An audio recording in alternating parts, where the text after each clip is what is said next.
Hello friends, stock market scanner पे आपका स्वागत है। आज रिलायंस इंडस्ट्रीज़ का Q3 का रिजल्ट आउट हुआ है, तो हम देखेंगे उसका Q3 का कंसोलिडेटेड फाइनेंशियल रिजल्ट। ठीक है, फॉर द क्वार्टर Q3 का 9 मंथ्स एंडेड जो दिसंबर 31 को एंडेड हुआ है। ठीक है, तो सीक्वेंस कैसा है देखिए, 31 दिसंबर 2022, उसके बाद है 30 सितंबर 2022 और उसके बाद है 31 दिसंबर 2021। ठीक है, सीक्वेंस सब सेम ही है पिछले रिजल्ट की तरह ही।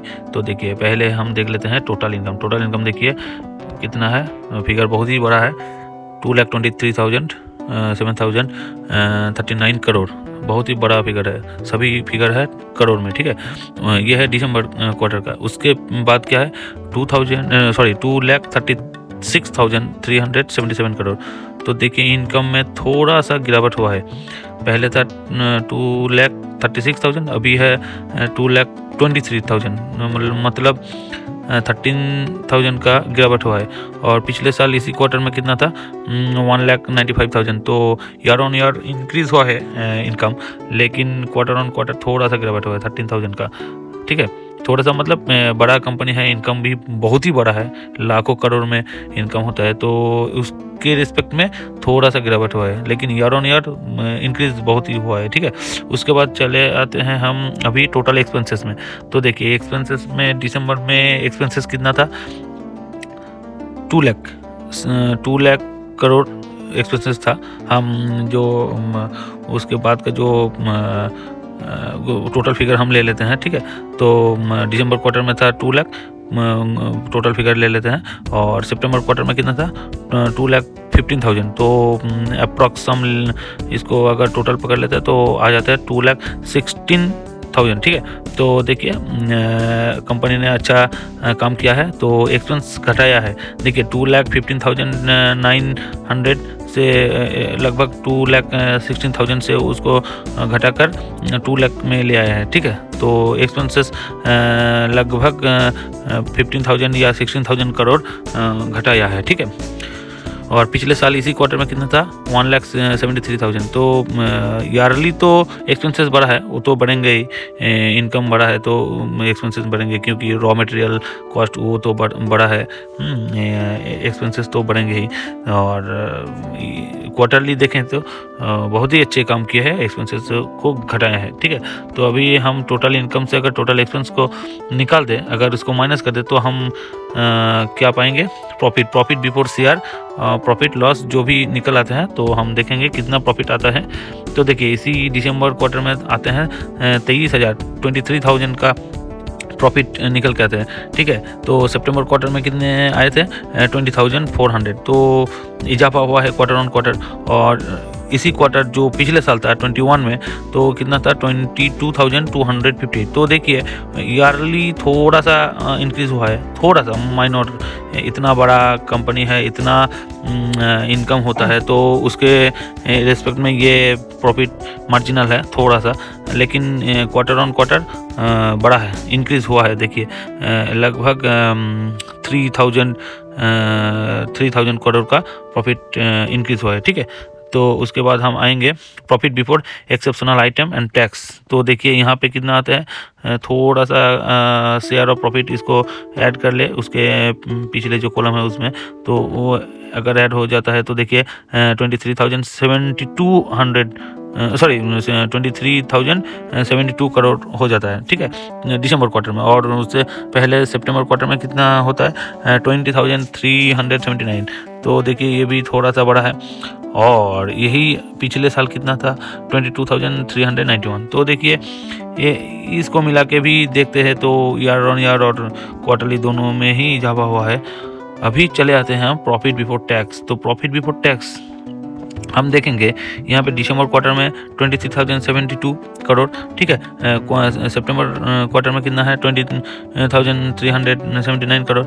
लेकिन यही तो खेल है, यहाँ पे देखिए पिछले साल कितना था, 227 करोड़। तो यही पे सारा खेल छुपा है।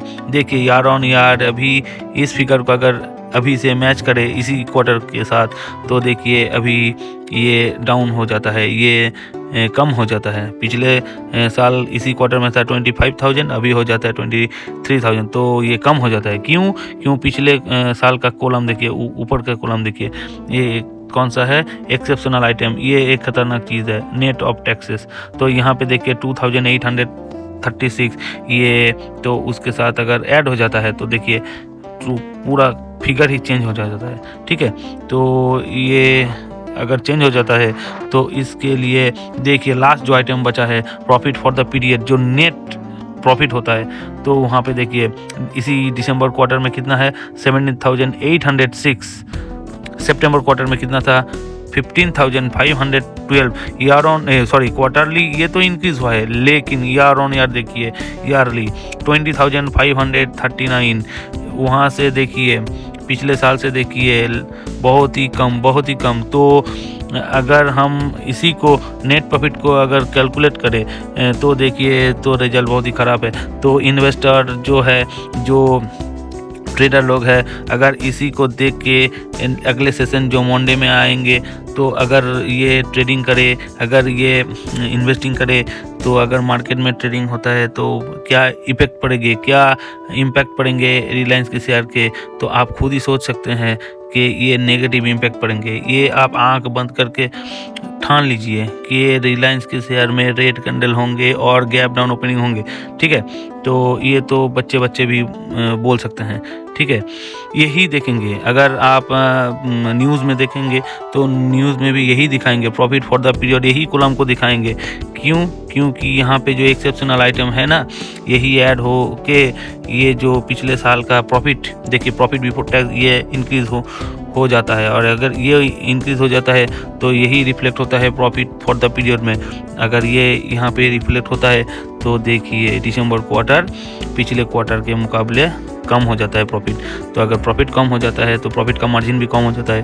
तो इसको देख के अगर ट्रेडर लोग, इन्वेस्टर जो है, सभी ट्रेडिंग करेंगे तो प्राइस के ऊपर इम्पैक्ट जरूर आएंगे और नेगेटिव इम्पैक्ट आएंगे। तो आप ठान के चलिए मंडे सेशन रिलायंस के शेयर में बहुत ही भारी नेगेटिव प्रभाव पड़ेंगे, नेगेटिव इनके इम्पैक्ट पड़ेंगे। ठीक है, तो इसके लिए आप यहाँ पे चलिए, इसका EPS में देखिए, बेसिक बिफोर एक्सेप्शनल आइटम पे देखिए 23.34, जो पिछले क्वार्टर में था 20.18 और पिछले साल था 23.79। ठीक है, तो इसको देखिए। अगर आप आफ्टर एक्सेप्शनल आइटम को देखिए, जो अगर हम प्रॉफिट, नेट प्रॉफिट को अगर कैलकुलेट करें, जो ऑब्वियसली वही होंगे जिसका इम्पैक्ट हम मंडे को देखेंगे।